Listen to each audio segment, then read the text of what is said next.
जय श्रीमन नारायण। इस वीडियो में हम अपनी चर्चा को आगे बढ़ाते हुए यह जानेंगे कि भगवान आखिर हैं क्या और हैं कैसे। तो जैसा कि हम जानते हैं कि वेदांत 3 तत्वों का वर्णन करता है। वेदांत के अनुसार जीवात्मा, प्रकृति और ब्रह्म, ये 3 ही सत्य तत्व पाए जाते हैं, जिनमें जीवात्मा और ब्रह्म दोनों लिविंग बीइंग्स हैं। मतलब ये चेतन हैं, ये नॉलेज को ग्रहण कर सकते हैं, सेंस है, ये समझ सकते हैं, सोच सकते हैं, और ये लिविंग है। और जो जड़ प्रकृति है वो जड़ है, उसमें चेतनता नहीं पाई जाती है। तो चेतन तत्व तो 2 हैं, जो इसमें चित्त और ईश्वर दोनों हैं। लेकिन चित्त और ईश्वर में जो ईश्वर हैं वो समस्त चेतनों से विलक्षण हैं। विलक्षण मतलब कम्प्लीटली डिफरेंट हैं, स्पेशल हैं। क्यों हैं? क्योंकि यही एक ऐसा चेतन तत्व है जो बाकी समस्त जीवात्माओं की स्थिति और उनका समस्त जो नेसेसिटी है उनको पूरा करते हैं। वेदांत में एक श्रुति कहती है, नित्यो नित्यानाम चेतनो चेतनानाम। मतलब इसमें इसका अर्थ यही हुआ कि जीवात्माएं बहुत हैं, लेकिन उसमें जो एक आत्मा, जो परमात्मा है, वही बाकी आत्माओं का स्थिति और पालन वगैरह करता है, स्वयं सबों को प्रकाशित करता है। लेकिन परमात्मा को कोई प्रकाशित नहीं करता, ये स्वयं प्रकाशित हैं, सर्वेश्वर हैं और अपनी सत्ता से ही नित्य विराजमान हैं। बाकी सभी की सत्यता, बाकी सबों की सत्ता इनकी सत्ता से ही पाई जाती है। यह जो जड़ प्रकृति है यह भी भगवान की माया से ही सत्य भासित होती है। वास्तव में सत्य तत्व केवल भगवान ही हैं। तो भगवान ही परम पुरुष हैं और भगवान ही परम ईश्वर भी हैं। ईश्वर का मतलब जिसके हाथ में कंट्रोल करने का पावर हो। भगवान ईश्वर तो कई हैं, लेकिन भगवान उन सभी ईश्वरों के भी ईश्वर हैं। तम ईश्वराणाम परमम महेश्वरम। इतना ही नहीं, अगर आगे हम लोग जानें तो भगवान जैसे एक मूवी में हीरो होता है, वैसे ही भगवान सारी सृष्टि के हीरो हैं। क्योंकि सबों की जो स्थिति है, रक्षा है, भगवान सबों के रक्षक हैं, सबों के परम रक्षक भगवान हैं। इसलिए भगवान ना केवल इस मटेरियल वर्ल्ड यानी सृष्टि जो होती है, बिगड़ती है, जगत के, भौतिक जगत के मालिक हैं, वरन भगवान परम धाम वैकुंठ के भी मालिक हैं। भगवान दोनों जगह के हीरो हैं, इसलिए उन्हें उभय विभूति विनायक कहा जाता है। भगवान सर्वात्मा है, समस्त, चाहे कोई भी चीज़ हो उसकी आत्मा स्वयं वे ही भगवान विष्णु हैं।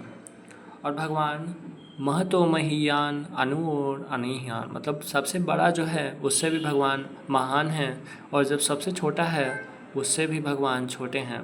ये परस्पर विरोधी गुण हैं, लेकिन भगवान में ही पाए जाते हैं। जैसे कि उदाहरण के तौर पे भगवान श्री कृष्ण यशोदा को अपनी मुँह में ही सारे ब्रह्मांड का दर्शन करा देते हैं, लेकिन वे ही छोटे से बाल कृष्ण अपने घर की दहेली को लांघ नहीं पाते हैं। तो नारद जी इस भगवान की लीला को देख करके और भाव विभोर हो जाते हैं कि भगवान उतने छोटे हैं, बाल कृष्ण हैं, नन्हे से कन्हैया, एक ओर तो अपनी मुँह में ही समस्त ब्रह्मांड का दर्शन माता यशोदा को करवा रहे हैं, लेकिन वे ही भगवान श्री कृष्ण अपने ही घर की दहेली को पार नहीं कर पाते हैं।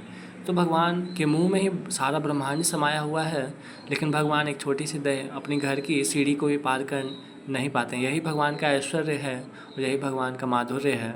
भगवान अचिंत्य हैं, सर्वशक्तिमान हैं, लेकिन भक्तों की प्रार्थना पे भगवान उनको आनंदित करने के लिए हमारे ही पास आकर के भूतल पर अवतरित होते हैं और अवतार लेकर के भगवान अपने भक्तों को सुख देते हैं, अलग अलग प्रकार की लीलाएं करते हैं। भगवान सर्वज्ञ हैं। जैसे आत्मा, हमारे शरीर में जो आत्मा है उसे शरीर में कहीं भी चींटी काटे तो उसको पता चल जाता है, मतलब उसे स्वतः ही ज्ञान होता है, ज्ञान शक्ति प्रदान है आत्मा को। वैसे ही चूँकि भगवान सारे सृष्टि की जो कुछ भी है उन सबों की आत्मा है, इसलिए कहीं भी कुछ भी होगा तो भगवान चूँकि उसकी आत्मा है, इसलिए भगवान को स्वतः ज्ञान होता है। इसलिए भगवान को अंतर्यामी कहा जाता है। अंतर्यामी मतलब जो अंदर में आत्मा के रूप से बैठे हैं वे ही अंतर्यामी हैं, वे ही परब्रह्म भगवान परवासुदेव, उनका एक स्वरूप है जिसे अंतर्यामी कहा जाता है। अंतर्यामी उपनिषद अंतर्यामी प्रकरण में कहा जाता है कि अंतर्यामी वह है जो सभी चीज़ों के अंदर में बैठा हुआ है आत्मा के रूप में, लेकिन हम लोग उसे नहीं जानते हैं। जैसे हमारे शरीर के अंदर आत्मा है और शरीर आत्मा को नहीं जानता, वैसे ही आत्मा के अंदर एक और आत्मा है जो स्वयं भगवान हैं, जिन्हें परमात्मा कहा जाता है। और हम आत्माएं अपने अंदर बैठे परमात्माएं को नहीं जान सकते, लेकिन परमात्मा जो हैं वो सर्वज्ञ हैं, क्योंकि जड़ चेतन समस्त विश्व उन्हीं परमात्मा का शरीर है और वो सबकी आत्मा है, इसलिए समस्त चीज़ों का ज्ञान उन्हें स्वतः प्राप्त है। उन्हें आंखें बंद करके योग लगा के कुछ देखना नहीं पड़ता, वो सर्वद्रष्टा हैं, वो सब कुछ जानते हैं, सब कुछ सुनते हैं, चूँकि वो सर्वात्मा है। ऐसे भगवान के विशिष्ट महात्म्य को जो भी सुनता है वे सभी भागवत लोग धन्य हैं।